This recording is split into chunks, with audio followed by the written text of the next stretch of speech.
Welcome back. We continue with that developing story, and for more on this, we're now joined by SABC News international editor Sophie Mokoena, who's been tracking the developing story and coming out of Malawi this evening, and she joins us now via our telephone line. Sophie, thank you so much for your time once again this evening. I mean, we've just seen there President Chakwera of Malawi addressing the nation and assuring them that rescue operations will continue until the plane has been found.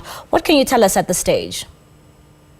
Well, what we hear from Malawi, our sources are telling us that even people in Malawi have decided to join the search.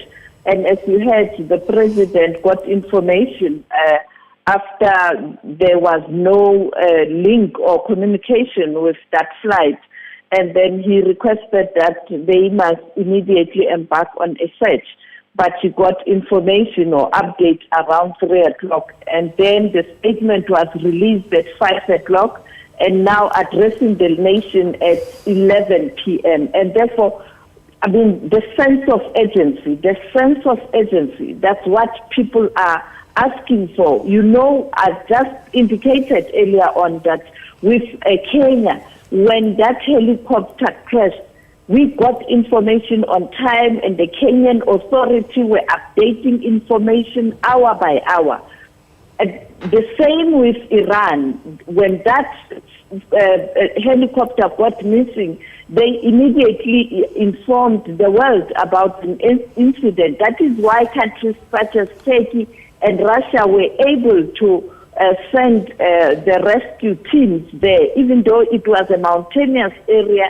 And because of the weather, it was very difficult to locate the crash site. In terms of signal as well, they couldn't link with telephones of those who were in that helicopter. Now, the question here is, I mean, when you look at 10, 3, 5, 11, and secondly, he pointed out that he has received messages from international community, particularly countries such as UK, US, and Israel. The question is, did he ask for assistance in the SADC region, his neighbor, you know, all the neighboring countries, you know, and I can assure you there are countries in the SADC region who have capabilities, including the drones. A country like South Africa, we have companies that are manufacturing drones here in South Africa, in Pretoria.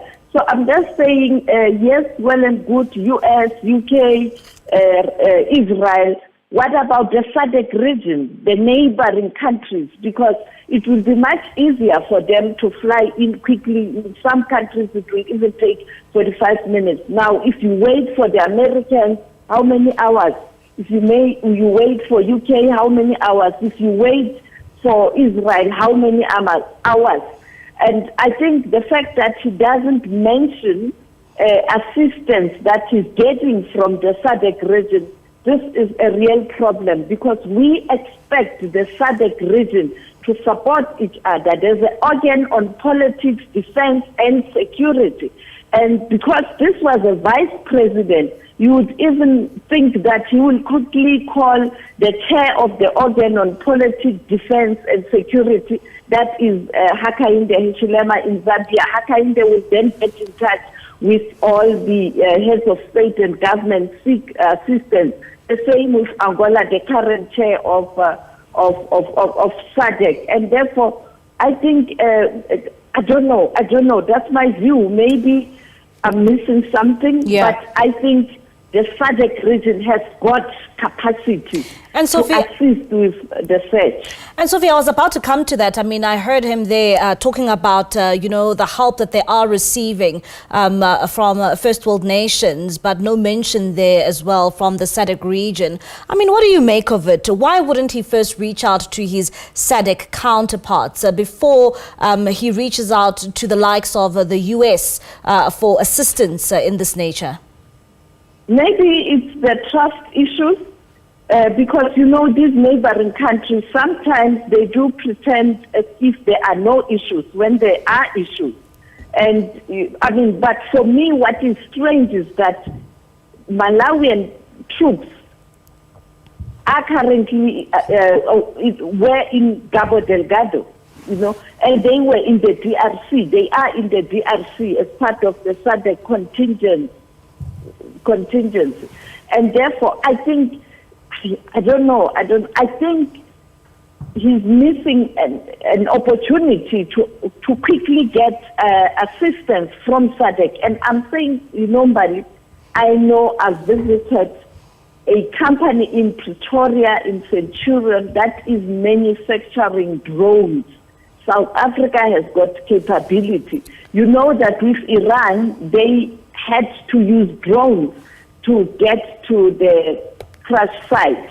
And I think even here, if they did request help earlier on and the drones were sent, or the other military around SADC were able to send their capability, I think by now the story would have been different, because as I pointed out, countries such as Angola, they are very good in terms of military capability and precision. The same with the South African Defence Force. So I think people will be asking hard questions, including asking hard questions to the SADC leaders to come clean about this issue, whether he did reach out to his peers in the region or on the continent generally, before maybe engaging with the Americans, UK, Israel, because they are too far. I'm not saying they shouldn't help, they must help, but remember, it's better to get to a nearest hospital if you need medical attention. You can't drive 5 hours to Bloemfontein to get medical help, and unless you have a plane to fly to that particular hospital. So that's what I'm arguing, that SADC has got capacity. 10 a.m. Now it's dark, and the weather also is bad. And you keep on making reference, to the likes of Kenya and the likes of Iran, who've also experienced such problems. And one would ask, what can we learn from the likes of Iran as well as Kenya in terms of how they dealt with this kind of a situation? Sense of urgency. Much as Kenya was not able to save lives of those who perished in that helicopter, but communication was very quick. The same with Iran. Much as they were not able to save the lives of those who perished in that helicopter crash, information was there. We reported the story from 5 o'clock p.m. and the incident had happened, I think, around 2 or 3. And the whole night there was information until such time, early hours of the morning, the next day, they were able to locate the site.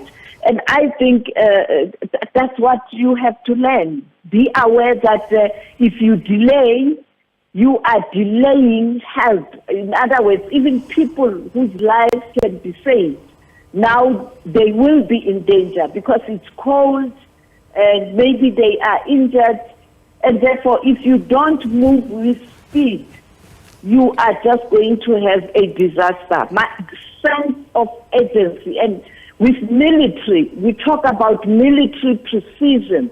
You expect the military to have sense of news and just tell the president, please ask our neighbors to come and help us. We don't have capacity. We don't have the capability, if that was an issue. Or perhaps let's get the drones. Let's quickly get the drones. All right, Sophie, thank you so much for that update and for your time this evening.